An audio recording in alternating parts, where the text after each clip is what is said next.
Buick's history spans the birth of the automobile and takes it into the 21st century. It's an enterprise that was built by carriage makers and laid the foundation for the world's largest car company, General Motors. Buick's story chronicles the growth of the American automobile business and points the way to its future.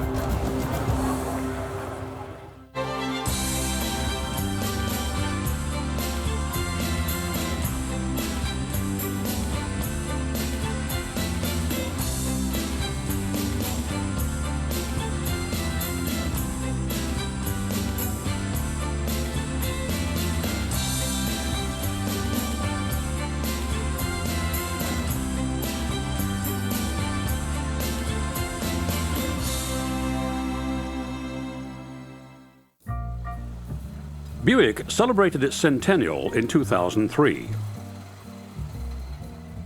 It threw itself a party in downtown Flint, Michigan.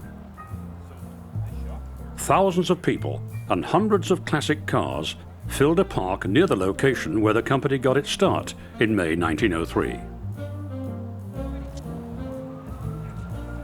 These loyal Buick owners, Buick club members, former employees and car enthusiasts soaked in all the Buick lore on display.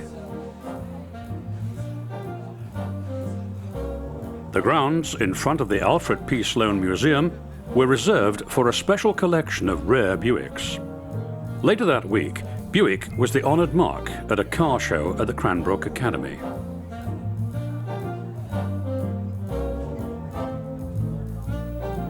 Everywhere you looked, there were cars dating from the time the first Buicks rolled out of the factory. It was a feast for auto lovers who got an up-close look at history. Great luxury cars from the 1930s reminded visitors of bygone elegance, while dream cars from the 50s took visitors back to the optimistic post-war world. A time that could also be somewhat impractical and even a bit silly. Both events made it clear how important Buick had been to the growth of the automobile industry. 100 years ago, when Buick was just a dream, there were over 1,000 car companies vying for the public's attention. It was a time of experiment and growth, similar to the tech boom at the end of the 20th century. Like companies founded in most booms, the majority went bust. There was no guarantee for Buick when it was launched by an expatriate Scotsman, David Buick. He loved to tinker, and by the mid-1890s, he was building engines for farm machinery. One of his employees, Walter Marr, shared his passion for engines. Marr built a prototype car in 1900. Buick and Marr then raised the money to build a second car. The car had problems, and their backer wanted to unload the company and recoup his $3,500 investment. By that summer, Buick found a group of wagon makers in Flint, Michigan, who would take the risk and finance his company. By September of 1903, the new investors had moved David Buick and his company from Detroit to Flint. They formed the Buick Motor Car Company. While these were the formative boom years for the auto industry, the average person wasn't convinced that cars were here to stay.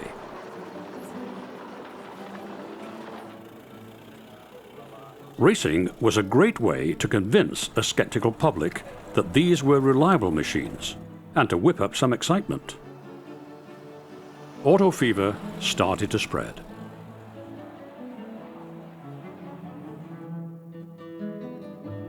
In 1904, David Buick convinced Walter Marr to once again help him build a car.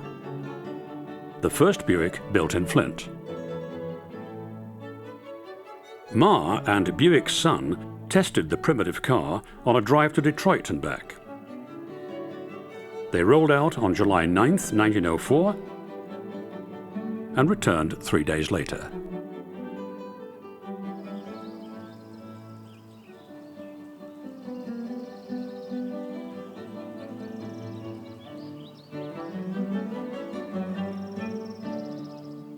Unfortunately, Buick's investors were losing patience. They wanted to see more cars built, not just tested. They all agreed that only one man could help: Billy Durant, Flint's leading carriage builder. Durant had succeeded by buying and combining component companies and placing them under his umbrella. He'd bought wheel, axle, varnish, paint, and carriage top companies and had moved them to Flint.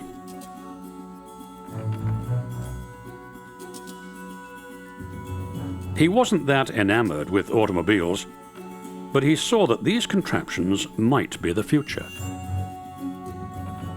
Durant went for a test drive and was so impressed with the capable vehicle, he decided to plunge into the automobile business. He took his cars to New York for the auto show in January 1905. He sold more than 1,000. The company had produced barely 40. The remarkable demand helped Durant convince Flint bankers to finance the building of a new factory. To establish a Buick dealer network, Durant relied on his existing carriage company dealers located all over the United States. His energy pushed production to over 700 cars in 1905. 1 year later, Buick was producing 2 models and building nearly 1,300 cars. By 1907, the factory was turning out 6 models and 4,600 cars. But the real competition was coming. Henry Ford introduced the Model T in 1908 and helped put America on wheels. Durant wasn't ready to cede the race to be number one. Buick also introduced a new model that year, the Model 10. Over 4,000 Model 10 runabouts and more than 4,800 others rolled out of his factory that year. This made Buick the #1 seller of automobiles in the United States. Durant outgunned the combined sales of his closest competitors, Ford and Cadillac. He'd been transformed from the king of the carriage builders to supreme builder of automobiles. To pump up interest in his cars, he organized a racing team. The lead drivers, Louis Chevrolet and Wild Bob Berman, were colorful characters who won races, entranced the public, and the reporters covering their exploits.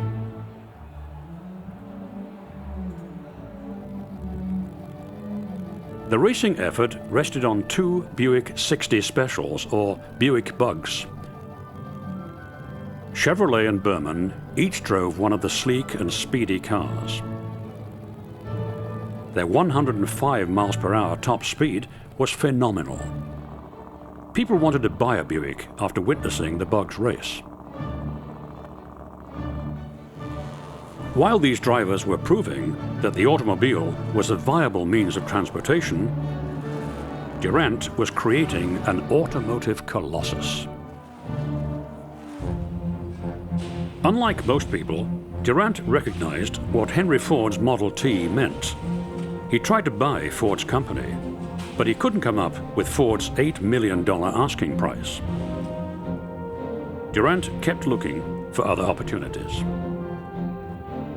He bought Oldsmobile and housed it with Buick under the roof of a brand new company, General Motors. Durant quickly added the luxury car builder Cadillac and a mid-priced model, Oakland, later to be known as Pontiac. Durant was riding high as he assembled the pieces of a vertically integrated corporation, as he'd done with his carriage company.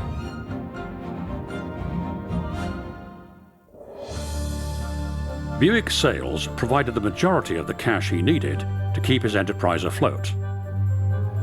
But even Buick couldn't bail him out when he fell $14 million in arrears. A weakened Durant was forced to turn over majority control of General Motors to the bankers. They quickly ushered in a new president, Charles Nash. Nash hired another future auto baron, Walter P. Chrysler, to turn things around. While Durant nursed his wounds, he forged ahead with a new company named after his racing star, Louis Chevrolet. Chevrolet Motors was born in 1911. He set up shop in his old Flint Wagon Works building and began to amass as much GM stock as he could. Johnny Raskob, a key advisor to one of the world's wealthiest men, Pierre DuPont, was convinced Durant was a winner. Raskob suggested DuPont purchase both Chevrolet and General Motors shares. Durant welcomed DuPont's help in his quest to regain control of General Motors. By 1916, their combined holdings were large enough for him to march back in and throw the bankers out. By 1917, the United States was embroiled in World War I, and Walter Chrysler turned his attention to Buick's efforts to aid the war effort. Buick turned out Liberty aircraft engines, ambulances, and tanks. When the war ended, the DuPonts looked for ways to use the money they'd made selling gunpowder to the Allies. Investing in General Motors seemed like a good bet. Durant broke ground on a new headquarters for General Motors. It would be the largest office building in the world. Unfortunately, a post-war recession struck and sales plummeted. GM's stock fell with sales. Durant stepped in and bought loads of stock on margin. He couldn't stem the collapse, and then his creditors stopped lending him money and demanded their $27 million. Durant didn't have it. Pierre DuPont saw an opportunity and told Durant he'd give him $35 million for his General Motors shares. This rescued Durant, but once again forced him out of General Motors. There was nothing else he could do at the time. Alfred P. Sloan was named president and took over Buick and all of General Motors. Through various holdings, the DuPonts became one of the largest suppliers to the corporation. Under Sloan's leadership, Buick and the rest of GM prospered. That is, until the stock market took a turn on what became known as Black Friday, October 29, 1929. Wall Street crashed, wiping out an estimated $50 billion. Millions lost their life savings. Buick and the other car makers watched their sales tumble. By 1933, Buick production had slipped to about 40,000 cars. Its Flint factory let go thousands of employees. Sloan turned to Harlow "Red" Curtis, the 39-year-old president of AC Sparkplug, to revive Buick. Like Durant, he was a terrific salesman. He set out to bring back power, speed, and sales to Buick. Curtis challenged GM's chief designer, Harley Earl, to design a Buick he would like to own. Earl was partial to Cadillacs, but he turned his team loose. They created an exceptional lineup of cars, some of which have become timeless collector cars today.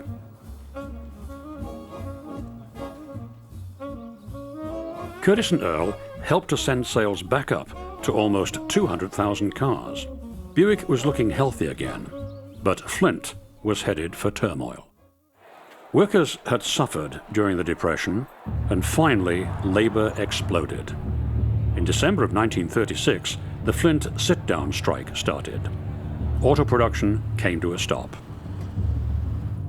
The workers had a list of long-term grievances that management had ignored. Strike-breaking tactics that had worked in the past didn't shake the resolve of the Flint workers.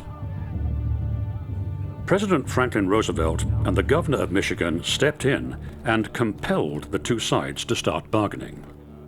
Finally, an agreement was reached. Local 599 at Buick would become the United Auto Workers' largest GM union branch. People were back to work, and Buick's sales kept growing. By 1940, Curtis would celebrate topping the sales record set in 1928, when over 250,000 Buicks left the showrooms. Buick's customers loved the stylish cars that Harley Earl's designers were turning out. Earl used his own custom car, called the Y Job, as the inspiration for Buick's lineup. His personal dream car was a head-turning, low-slung, sleek vehicle that was the envy of everyone who saw it. Earl loved its aerodynamic lines that eliminated running boards and novel features like electric windows. The Y Job was the future personified. Earl and Curtis were on top of the world.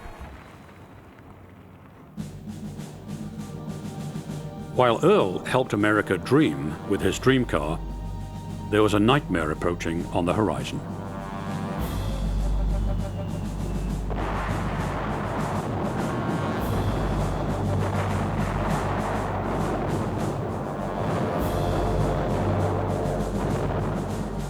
World War II erupted and transformed everything. There were no more thoughts about building new cars. It was time to turn out tanks, planes, guns, and bombs.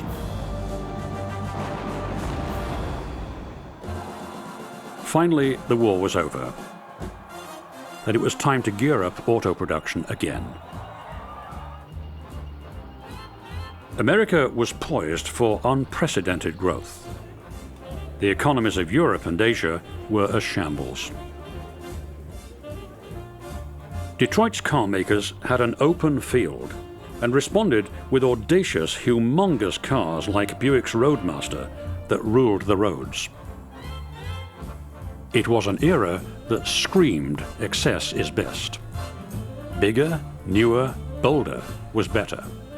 Buick's designers were at the forefront of the over-the-top but confident styling charge. The public loved it, and by the middle of the decade, Buick was selling 500,000 cars a year. Buick's designers were selling more than cars. They'd embraced Harley Earl's styling dreams and created show cars that stirred America's imagination. Earl traded in his Y Job for the jet-age LeSabre. This long and very low car looked like it was ready to take off. Once again, Earl used his dream car as a daily driver. He was the undisputed king of American auto design. He created a companion car, the XP300, for GM's head of engineering, Charlie Chain. GM launched the Motoramas that traveled the country to show off its dream cars and production vehicles. It lured people in to fantasize about all the cars. These theatrical events excited the crowds and gave the press plenty to write about. Buick's signature portholes were first seen on a show car during this era. On the show car, there were lights under each one. While the American public flocked to gaze at the dream cars, they were also streaming into dealerships and buying cars. Buick sales kept climbing. Zooming from 550,000 in 1950 to 745,000 in 1955, Buick became number 3 in sales. As the decade wore on, what had seemed fresh began to look outdated. It was time for a new styling direction. In 1959, Buick and its sister divisions at GM launched a new, slimmer and winged look. Buick not only changed the shapes of its cars, but adopted new names. The Century, Super and Roadmaster were out, and Invicta, Electra and LeSabre were in.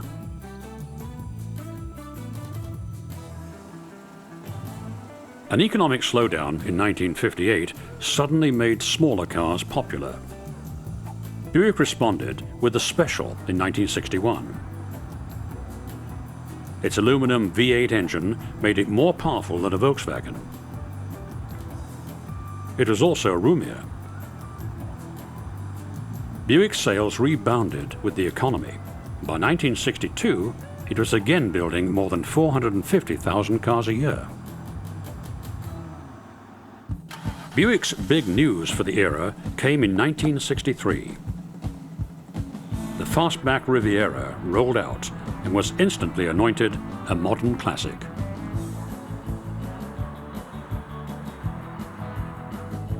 Buick sales continued their upward swing throughout the 1960s, but peaked when they racked up more than 821,000 in 1973. No one believed that anything could go wrong. Unfortunately, the bottom dropped out when OPEC, the Organization of Petroleum Exporting Countries, launched an oil embargo late in 1973. As gasoline prices soared, sales of Buick's big gas guzzlers sank below 500,000 in both 1974 and 75. It was becoming clear that Buick was out of step with the times. Some American buyers began to desert Detroit and sample fuel-efficient imports. They discovered that not only were they gas misers, but better built than their old American cars. Buick, along with the rest of the American auto industry, began to search for a new direction.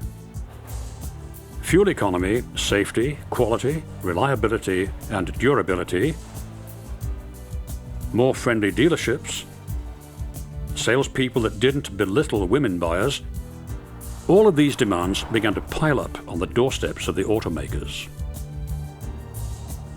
It was a time of tremendous change. Buick struggled to remain the builder of premium American motor cars. It built new factories, launched new products like its two-seater, the Riata, tried to revive brands like the Roadmaster, but it couldn't ignite public passion.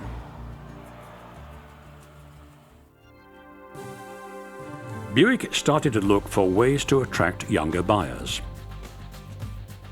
They turned to people like golfer Tiger Woods for advice. Well, it's neat to be a part of a process in which Buick is catering to a younger consumer, and it's really neat to be a part of that.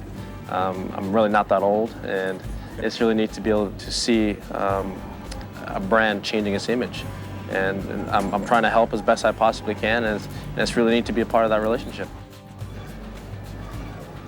That is impressive right there.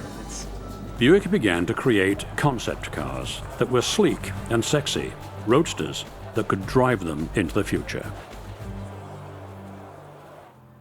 It had taken years for Buick to rebuild its identity.